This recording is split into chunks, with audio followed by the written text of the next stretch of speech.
दोस्तों, are classes coaching centre में आप सभी का स्वागत है। और 2023 और 24 में जो आने वाले महत्वपूर्ण प्रश्न आंसर हैं उनको हम सॉल्व करने का प्रयास कर रहे हैं। तो सीरीज में अध्याय नंबर 4 पर बात करेंगे आज, और उसको बेसिक से एकदम एडवांस लेवल तक ले जाने का प्रयास रहेगा, राइट। और एकदम सिंपल सी भाषा में करेंगे, जितना हो पाए उतना।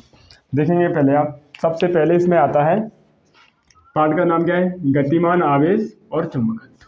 यानी आवेश जो गति करता है तो उससे क्या होता है, मैग्नेटिज्म यानी चुंबकत्व का फील्ड उत्पन्न होता है। इसे सबसे पहले वैज्ञानिक ऑस्टेड ने देखा। क्या देखा ऑस्टेड ने? तो आता है सबसे पहले ऑस्टेड का नियम। ऑस्टेड का नियम, ऑस्टेड ने क्या बताया? ऑस्टेड जब अपनी लैब में बैठे हुए थे तो एक प्रयोग कर रहे थे वो, है ना। तो उन्होंने क्या देखा कि एक चालक तार है, उसमें आई धारा जैसे ही उन्होंने प्रवाहित की तो उसके चारों ओर चुंबकीय क्षेत्र उत्पन्न हुआ। इस घटना को सबसे पहले ऑस्टेड ने देखा। यानी आई धारा किसी चालक तार में प्रवाहित करने पर उस चालक तार के पास में रखी एक चुंबकीय सुई, कौन सी सुई? चुंबकीय सुई रखी थी, तो वो क्या हो गई, NS यानी वो विक्षेपित होने लगी थी उस मैग्नेटिक फील्ड के कारण। तो इस घटना को सबसे पहले ऑस्टेड ने देखा था, जिसे उसका नाम दिया गया विद्युत धारा का चुंबकीय प्रभाव। अब इसे लिखेंगे कैसे? यदि किसी चालक तार में आई विद्युत धारा प्रवाहित हो रही है तो उसके चारों ओर चुंबकीय क्षेत्र उत्पन्न हो जाता है। इस घटना को विद्युत धारा का चुंबकीय प्रभाव कहते हैं। इसे सबसे पहले ऑस्टेड ने देखा था। सन की बात करूँ तो 1820 की बात है करीबन। अब क्या हो गया था, तो चुंबकीय क्षेत्र उत्पन्न हो गया, ये ऑस्टेड ने देख लिया, लेकिन इसकी डायरेक्शन नहीं पता थी। तो डायरेक्शन को सबसे पहले फिर आते हैं अपने फिजिक्स में एम्पियर। एम्पियर ने इसकी डायरेक्शन बताने के लिए तैरने का नियम दिया। किसका? तैरने का। उन्होंने कहा यदि किसी चालक तार है, मान लो ये लूप है, बना दूं मैं, और इस लूप की दिशा में यदि धारा बह रही है तो एम्पियर तैरने का नियम दिया। उन्होंने कहा यदि कोई व्यक्ति इसकी धारा की दिशा में आगे बढ़ता है, पानी में जैसे बढ़ता है ना, यदि कोई व्यक्ति धारा की दिशा में आगे बढ़ता है तो उसके जो राइट हैंड होगा, राइट हैंड, उधर चुंबक का S ध्रुव होगा, और उसका जो लेफ्ट हैंड होगा उधर चुंबक का N ध्रुव होगा। ये किसने बता दिया था? एम्पियर ने, जिसमें एम्पियर तैरने का नियम आया था। फिर आता है मैक्सवेल का नियम। तो मैक्सवेल ने धारा की डायरेक्शन कैसे बताई? मैक्सवेल ने दो नियम दिए। एक तो दिया उन्होंने पेचकस का नियम, यानी इसे बोल सकते हैं स्क्रू का नियम मैक्सवेल का। तो स्क्रू उन्होंने बताया कि यदि हम धारा की दिशा को इस प्रकार लें कि जैसे पेच जो होता है, स्क्रू होता है, वो आगे की ओर बढ़ता है, तो जिस दिशा में हमारा अंगूठा यानी हम कसेंगे उसे, तो धारा जिस तरह से आगे जा रही है उसी दिशा में यदि उसका पेच कसे तो अंगूठा जिस डायरेक्शन को बताएगा, हमारा थंब ये वाला, तो वही क्या होगी, चुंबकीय क्षेत्र की दिशा होगी। ये मैक्सवेल ने बताया। फिर आते हैं सबसे ज़्यादा सिंपल, वो होता है हैंड का नियम, है ना, राइट हैंड का नियम मैक्सवेल का। तो उन्होंने बताया फिर दोबारा से, तो उन्होंने कहा राइट हैंड का नियम ये कहता है कि यदि किसी चालक तार में आई धारा प्रवाहित हो रही है और उसकी दिशा में अंगूठा लगाया जाए तो उंगलियां चुंबकीय क्षेत्र की दिशा बताएंगी। क्या बताएंगी? उंगलियां चुंबकीय क्षेत्र की दिशा बताएंगी। तो यहाँ से अगर मैं देखूँ तो यह इधर चुंबकीय क्षेत्र की दिशा अंदर की ओर, इधर से बाहर की ओर, राइट। अगर मैं चालक तार में इस तरह धारा प्रवाहित हो रही है, अंगूठा लगा उस दिशा में राइट हैंड का, तो उंगलियां अंदर की ओर, यानी अंदर की ओर जो धारा जाएगी उसको हम क्रॉस बोलेंगे, और जो बाहर की ओर आएगी उधर से उसे हम डॉट बोलेंगे। तो ये धारा के डायरेक्शन की वो हो गया कि चुंबकीय क्षेत्र की दिशा कैसे बताते हैं। एम्पियर का तैरने का नियम में क्या था, राइट हैंड की तरफ क्या होगा, चुंबक का S ध्रुव होगा, और लेफ्ट हैंड की तरफ चुंबक का N ध्रुव होगा यदि चालक की धारा की दिशा में तैराक आगे बढ़ता है। ठीक है ना। मैक्सवेल ने बता दिया स्क्रू का नियम कि अगर धारा की दिशा में आगे स्क्रू बढ़ता है यानी पेच बढ़ता है तो अंगूठा जिस दिशा में डायरेक्शन होगी वो चुंबकीय क्षेत्र की दिशा होगी। और दूसरा नियम बताया राइट हैंड का नियम। तो उसमें क्या बताया कि यदि चालक की धारा की दिशा में अंगूठा कर लिया जाए तो चुंबकीय क्षेत्र की दिशा उंगलियां बताएंगी। अब इसके बाद कितनी होगी चुंबकीय क्षेत्र की तीव्रता, कहाँ पर कितनी होगी, किस बिंदु पर कितनी होगी, इसे आगे सॉल्व किया बायो सावर्ट ने। तो आज का हमारा इस वीडियो में लेक्चर रहेगा बायो सावर्ट का नियम और अनुप्रयोग, राइट। सबसे पहला वीडियो इसका। तो क्या डालना है हम लोग, बायो सावर्ट का नियम, सेवर्ट कह सकते हैं, बायो सेवर्ट का नियम, law of Biot Savart, right. तो बायो सावर्ट ने क्या बताया, यदि कोई एक्स वाई चालक तार है और उसमें आई धारा प्रवाहित हो रही है, ठीक है ना, इसके किसी बिंदु ओ से आर दूरी पर कोई बिंदु पी है। अब यहाँ से अगर मैं डायरेक्शन की बात लगाऊं तो धारा किस दिशा में, तीर की दिशा में, अंगूठा करें उसका तो उंगलियां डायरेक्शन बताएंगी, तो अंदर की ओर उंगलियां जा रही हैं तो क्या करेंगे यहाँ पर क्रॉस, और उंगलियां बाहर की ओर आ रही होती तो क्या करेंगे यहाँ पर डॉट, यानी इस साइड में क्या होगा डॉट, ठीक है ना, बाहर की ओर डॉट, अंदर की ओर क्रॉस, तो ये डायरेक्शन होगी इसकी।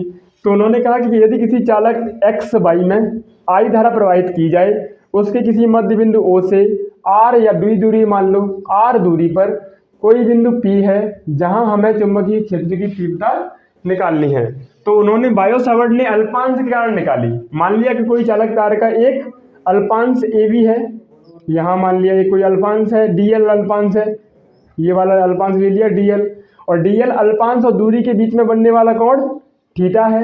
तब बायो सावर्ट ने क्या बताया कि ये जो चुंबकीय क्षेत्र की यहाँ पर तीव्रता होगी, डी का मतलब डिफरेंशिएशन, डी का मतलब अल्पांश, यानी बहुत से कम जगह, यानी बहुत से कम वैल्यू, तो डी वी, वी मतलब वेबर यानी चुंबकीय क्षेत्र उसका, तो अल्पांश से कारण तीव्रता उन्होंने बताई कि डी वी जो समानुपाती होगी वो धारा के समानुपाती होगी। दूसरे नियम में उन्होंने बताया कि जो अल्पांश है उसके समानुपाती होगी चुंबकीय क्षेत्र की तीव्रता, अल्पांश के समानुपाती होगी, तथा दूरी और अल्पांश से बनने वाला कोण थीटा है उसके समानुपाती होगी, यानी डी वी समानुपाती थीटा। और तीसरे वाले लास्ट में क्या बताया उन्होंने कि जो दूरी है, जैसे कूलम में बताया था कि दूरी के वर्ग के व्युत्क्रमानुपाती होगी, तो डी वी एक समानुपाती 1/r²। जब इन चारों समीकरणों को क्या कर दिया गया, सेम हल किया गया, तो इनको मिलाने पर क्या मिलेगा तुम्हें, लगाते हैं तो डी वी समानुपाती क्या आई डी एल साइन थीटा के समानुपाती है ना, सबकी सब, आई समानुपाती है, डी एल समानुपाती है, थीटा समानुपाती है, और दूरी कैसी है, व्युत्क्रमानुपाती है। अब इस समानुपाती के चिन्ह को हटाने के लिए यहाँ क्या आएगा, एक कांस्टेंट वैल्यू लगा देते हैं, राइट। तो कांस्टेंट वैल्यू यानी d v equal to mu 0/4 ये लगा दिया गया, और I d l sine theta लगाया गया, यहाँ पर कौन सा एंगल, साइन थीटा/r², ये बात बता दी गई उसमें, राइट। अब इसके बाद क्या होता है कि यहाँ पर ये जो म्यू 0/4 है उसका मान, राइट, यानी ये क्या है, ये क्या है कि वायु या निर्वात की चुंबकशीलता है, यानी म्यू 0/4 बराबर कितना होता है, वायु जिसका मान की बात करें 10⁻⁻7 होती है, और ये है क्या, तो वायु या निर्वात की चुंबकशीलता, राइट, यानी वायु या निर्वात में कितना इफेक्ट पड़ेगा चुंबक पर, ये फिक्स कांस्टेंट वैल्यू है जिसे लगा दिया गया है। इसका मात्रक बताया गया है तो वो होता है वेबर/मीटर², या न्यूटन/एम्पियर/मीटर। ये दूसरा मात्रक बताऊं तो न्यूटन, ये मात्रक एक नंबर का पूछा जाता है चुंबकीय क्षेत्र की तीव्रता का, ठीक है, तो न्यूटन/एम्पियर/मीटर² गुणा मीटर², राइट। या फिर इसका मात्रक होता है टेस्ला, CGS पद्धति में क्या होता है इसका, टेस्ला, ठीक है ना। तो ये मात्रक क्या होते हैं, MCQ क्वेश्चन आंसर आते हैं उनमें पूछ लिए जाते हैं, राइट। तो ये हुआ बायो सावर्ट ने किसी अल्पांश के कारण बिंदु P पर तीव्रता निकाल दी। अब दूसरे वाले क्वेश्चन आंसर में आते हैं इसका बायो सावर्ट के अनुप्रयोग। तो अनुप्रयोग में क्या लिया है, पहले इसके स्क्रीनशॉट ले लो, राइट, हटा देता हूँ मैं। अब बायो सावर्ट के अनुप्रयोग, तो बायो सावर्ट के अनुप्रयोग में क्या हो जाएगा, मैं लिख देता हूँ यहाँ पर बायो सावर्ट के अनुप्रयोग। ये बहुत ज़्यादा इंपॉर्टेंट है आने के लिए परीक्षा की दृष्टि से, ठीक है ना, और टफ भी है, लंबा सवाल है तो बता दे रहा हूँ मैं। यहाँ पर चित्र में थोड़ा इधर बना देता हूँ, जैसे मैं चित्र बनाऊंगा वैसे इसकी डेरिवेशन हिंदी में लिखी जाएगी, थ्योरी हिंदी में लिखी जाएगी, राइट। तो क्या लिखेंगे, सबसे पहले बायो सावर्ट के अनुप्रयोग में पहला जो क्वेश्चन आंसर है वो है कि अनंत लंबाई के रेखी चालक तार या सीधे रेखी चालक तार के कारण तीव्रता, या फिर ऐसे कहूं मैं अनंत लंबाई के कारण चुंबकीय क्षेत्र, है ना, चुंबकीय क्षेत्र की तीव्रता, ठीक है ना।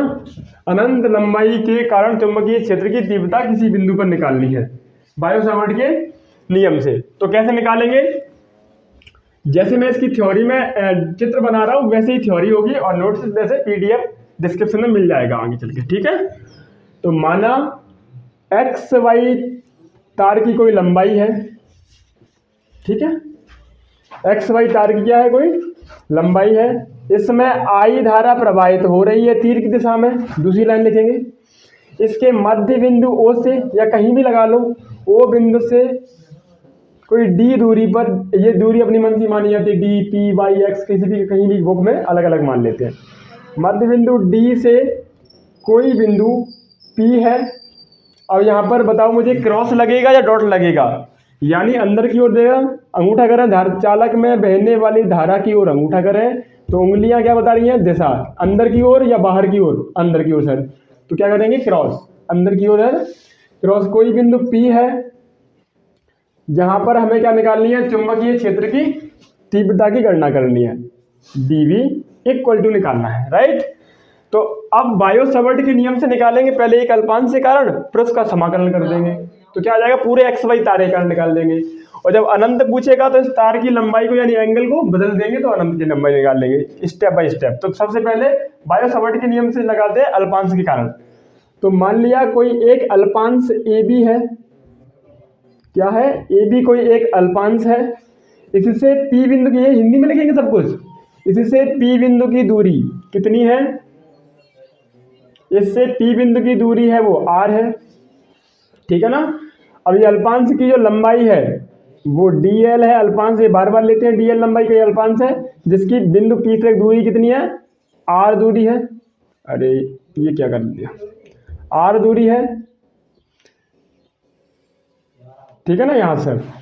अब ये अल्पांश से बिंदु P पर बनने वाला कोण d अल्फा है, और यहाँ समझने वाली बात दूसरा, यहाँ D बिंदु से दूरी बनने वाला कोण अल्फा है, ठीक है ना। इसमें अलग अलग बात होगी, ये बात होगी dl अल्पांश है। अब क्या करते हैं, इसमें हमने एक माना कि इस पर एक लंब डाला, किस पर, इस पर, है ना, अल्पांश से एक लंब डाला जिसका नाम मैंने कह दिया, या अक्षरों को ऊपर नीचे लिख लो तो सिंपल होगा थोड़ा सा, जैसे ये वाला कहते हैं हम ए बिंदु और ये वाला बी बिंदु। तो मान लिया अल्पांश पर AC एक लंब डाला, अब अल्पांश से दूरी होती है वो कोण कितना होता है, थीटा। तो ये वाला कोण कितना हो जाएगा, ये पूरा कोण होता है 180, जिसमें से थीटा ये कोण हो गया, तो 180 में से यानी पाई में से थीटा माइनस कर दूंगा तो बकाया मेरा ये वाला कोण आ जाएगा। तो अंदर वाला जो कोण होगा ये वाला, उसका मान कितना होगा, इससे ले लो, उसका मान कितना होगा, ये वाले कोण का पाई माइनस थीटा, राइट। 180 में से ये पूरा कोण होता है 180 का, ये नहीं पाई डिग्री का, तो पाई में से थीटा क्या हो जाएगा, माइनस, तो ये वाला कोण हो जाएगा माइनस से।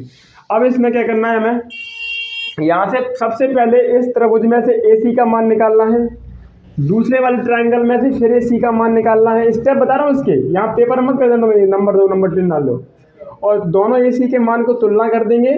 उसके बाद में तीसरे वाले त्रिभुज में हमें यहाँ पर cos अल्फा का मान निकालना है, किसका, cos अल्फा का मान निकालना है, और ये तीनों समीकरण से निकलेगा उसे बायो सावर्ट के नियम में पुट कर देना है। तो सबसे पहले स्टार्ट करूँ मैं इसके डेरिवेशन को, राइट।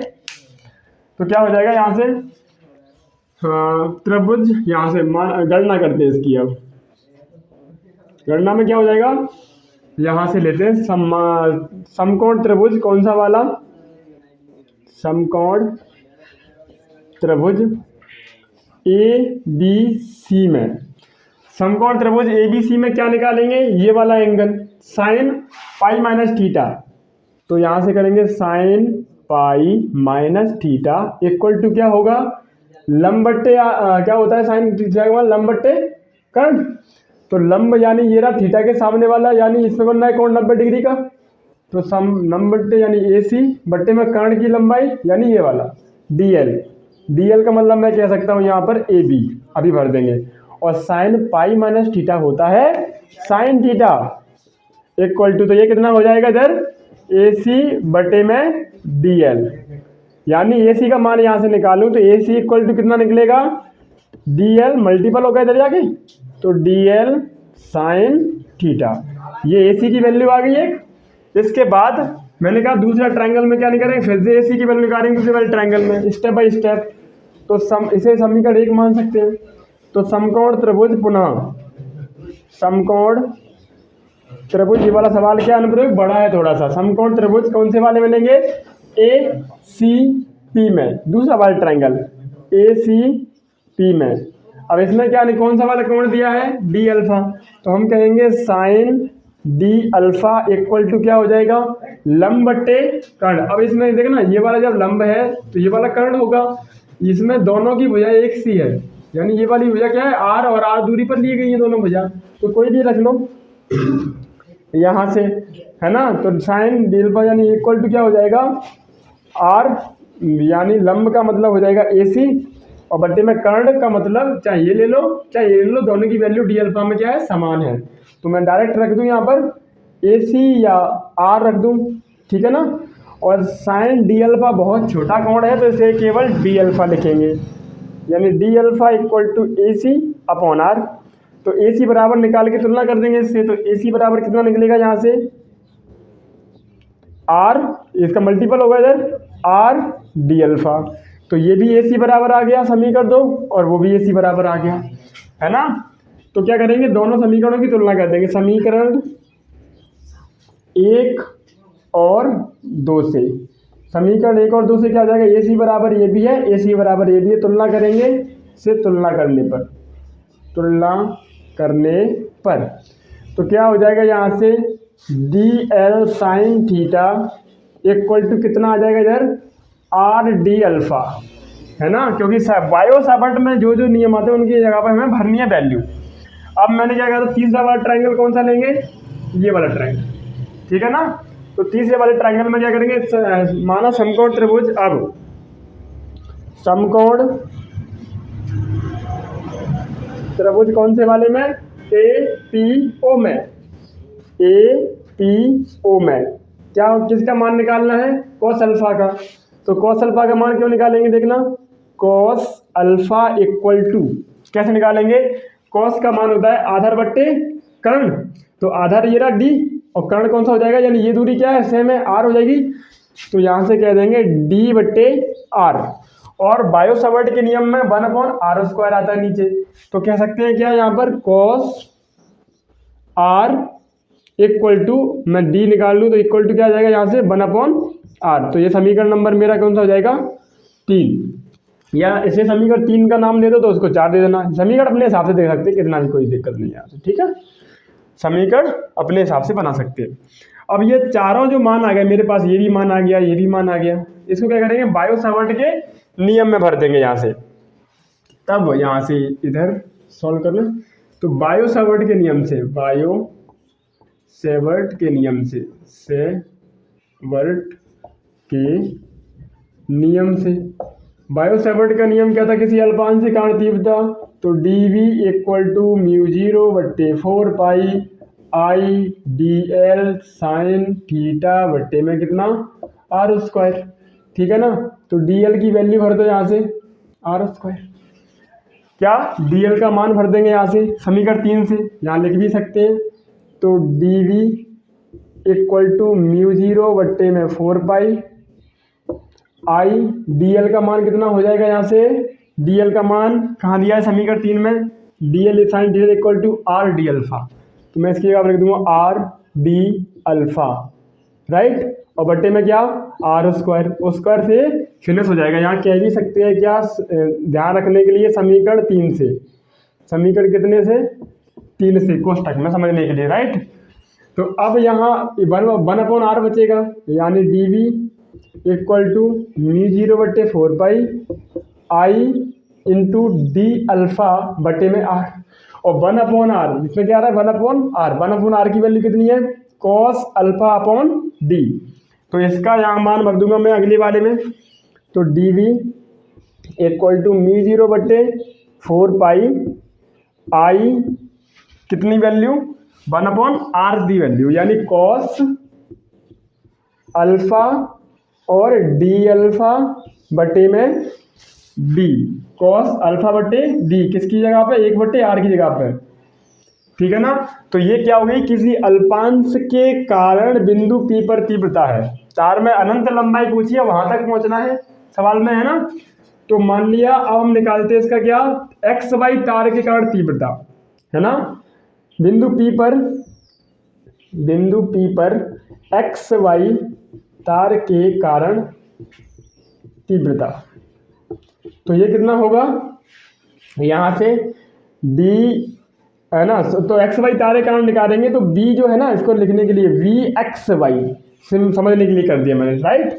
तो यहाँ से क्या करेंगे, dv का समाकलन कर देंगे, और समाकलन कैसे करेंगे, यहाँ x और y के लिए करेंगे, x और y के लिए। मान लिया अब यहाँ पर अल्फा और डी अल्फा कौन थी, अभी अल्फांश लिया था तब, और x और y लेंगे तो क्या हो जाएंगे, ये एंगल बदल जाएंगे। यानी ये वाला कोण है वो अल्फा 1 मान लो, और ये वाला कोण है बिंदु P पर, ये कौन सा हो जाएगा, ये पूरा कोण ऐसे करके अल्फा 2 हो जाएगा, अल्फा 2 कितना कोण हो जाएगा, ये अल्फा 2। तो यहाँ से निकाल लें। अब ये निगेटिव होगा, ग्राफ में देखा जाए तो ग्राफ जो बनता है ना, नीचे वाली वैल्यू निगेटिव ऊपर वाली वैल्यू पॉजिटिव, तो ये हो जाएगा कितना -α1 से +α2। समाकलन क्यों लगाते हैं, एक अल्पांश, दो अल्पांश, तीन अल्पांश, जितने भी अल्पांश हैं सभी अल्पांशों के कारण तीव्रता। तो कितनी हो जाएगी, यहाँ पर dv का समाकलन कर दिया मैंने, मतलब जोड़ कर लिया। समाकलन माने क्या होता है, जोड़ करना, राइट। तो यहाँ पर dv की वैल्यू भर दो, यानी vxy इक्वल टू कितना हो जाएगा इसका, μ0/4 है ना आई, और यहाँ पर समाकलन लगा दिया मैंने -α1 +α2, है ना। तो आई बटे में डी, और क्या हो जाएगा cos alpha into d alpha. तो समाकलन किसका होगा, जो कांस्टेंट वैल्यू है, आई नहीं बदलेगी, डी नहीं बदलेगी, ये फिक्स मान होता है, तो उनको बाहर कर देंगे कॉमन लेकर के। तो कितना हो जाएगा, ये vxy इक्वल टू यानी कांस्टेंट वैल्यू बाहर हो जाएगी μ0/4 आई बटे में डी, है ना। और यहाँ पर समाकलन होगा किसका, -α1 +α2 cos alpha into d alpha का, जो एंगल बार बार चेंज होगा उसका समाकलन होगा। तो समाकलन कितना निकल के आएगा इसकी जगह पर, यहाँ से, तो vxy equal to μ0/4 into I upon D. तो यहाँ से cos का समाकलन होता है cos अल्फा का sin अल्फा, तो लिमिट लग जाएगी sin अल्फा, और लिमिट कितनी हो जाएगी इसके, -α1 से +α2, -α1 +α2।